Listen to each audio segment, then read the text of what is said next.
Assalomu alaykum aziz do'stlar, obunachilar, aka-ukalar. Xudo xolasa mana yana bitta yangi obyektimizni tugatib oldik. Shuncha joyimiz qoldi. Tomga pena quyish. Ko'rishingiz mumkin.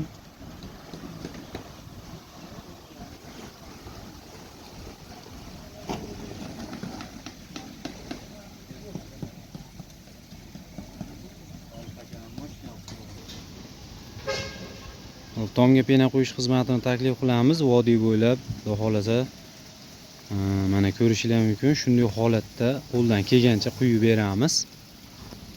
Xo'p, bu loy suvoqni o'rniga quyiladi. Yupqa bosilib qolgan loy suvoqlar ustiga ham 5-7 sm qilib quysa bo'laveradi. Vazni yengil, bemalol ko'taraveradi to'sinlar.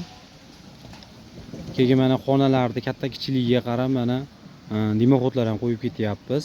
Katta bo'lsa 3 ta 4 tadan, kichikroq bo'lsa 2 tadan qilib.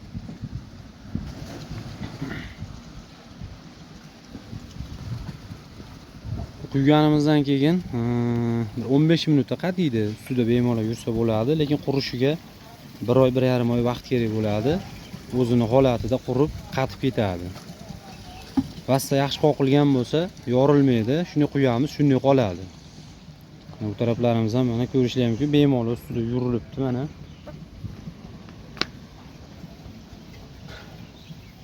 Shunday holatda quyamiz, shunday qoladi.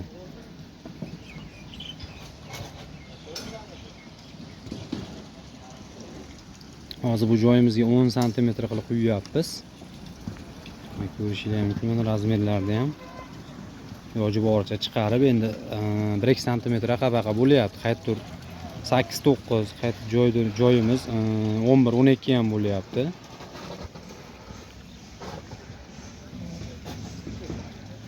Xo'p, bu mahsulotimiz tarkibida mana gips bo'ladi qopda. Suv quyiladi, bir qop gips chalinadi. Sement mana ko'rishingiz mumkin, shunday holatda pena qo'shiladi.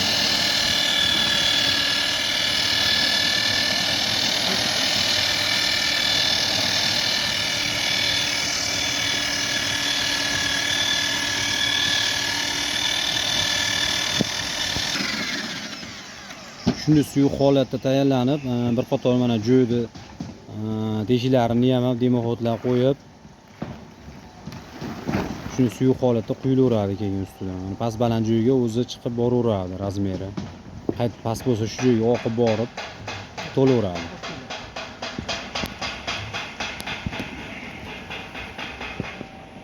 Tomga pena quydirmoqchi bo'lganlar shu ekranda nomer qoldiramiz. Shu nomerlarga telefon qilib bemalol zakaz qilishingiz mumkin. Mana ko'rib turganlaringizni qo'ldan kelgancha quyib beramiz shunday holatda.